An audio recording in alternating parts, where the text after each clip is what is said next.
Dan Goossen.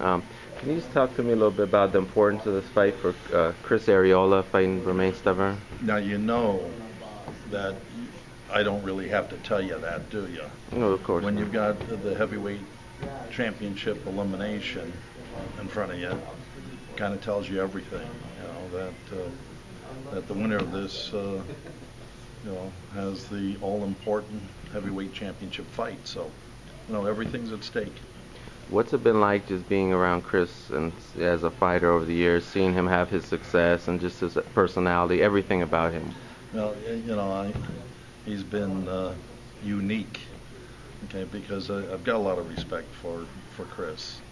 A lot of ways he reminds me of a James Toney and that type of personality he's got. I mean, James was a very unique fighter. Chris, we sent a photographer to the gym the other day to get some workout pictures and send out a little update. And of course, he was wearing a shirt that said "lazy but talented," and that's Arreola. I love it. That's who he is, but he is talented, and that's the key. When you see him today, you're going to see someone that's in a lot better shape than you've seen him the last few years, and I think that's key. He has really disciplined himself to another level, and I know that'll be the difference because he is talented, very talented fighter, tough. He's got all the attributes. He's got all the abilities to become the first Mexican to ever win the heavyweight world championship. And one of the great things about it is that he'll be one of the most popular since Tyson, because he's got all the other attributes as it relates to his personality. So from that end of it, and I don't care who's standing there, if the tally's there or not, I believe with the mindset Chris has right now, nothing's going to stop him.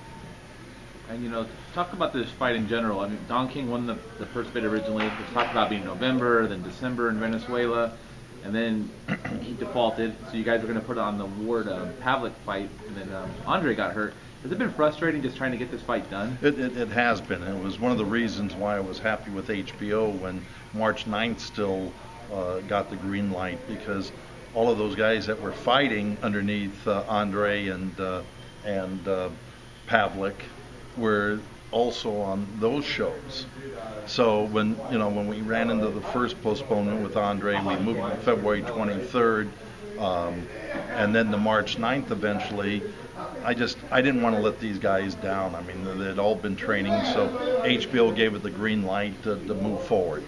So now to sit here, I was just telling one of the other reporters just now, being 3 weeks away, 3.5 weeks away, feels good. Yeah, I can imagine. And you mentioned Vitaly. He's recently said that he wants to fight twice more. His mandatory, which would obviously be the winner of this fight. Is that the fight that you'd like to see for Chris? Look, there's as I mentioned a little while ago, when you see Chris and his body and all that, when he's training, I'd put him up against any heavyweight in the world today, including Vitaly. And what's your take on the recent rift between HBO? They're saying they're not going to do any work with Golden Boy Promotions. Yeah. As a promoter, what goes through your mind when you hear that? Look, I've never really gotten into those HBO Showtime wars since I've been in the business, and I can remember the years with Don over at Showtime. All I know is that we've got a good stable of fighters. We're building on that stable of fighters, so more opportunity is always good for not only our company but for the fighters. So whatever decisions that enable that to happen is purely up to the networks, but we're there to fill in the gaps.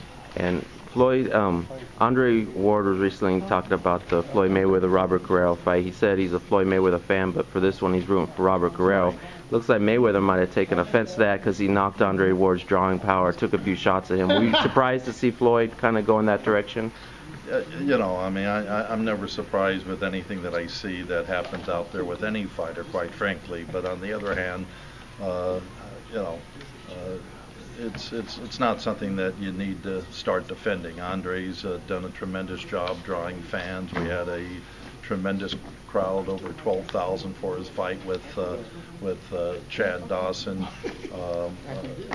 Things are going very, very well for Andre Ward. So, there's no need to respond to it. That's between those two guys, and I'll let it stay at that. Thank you.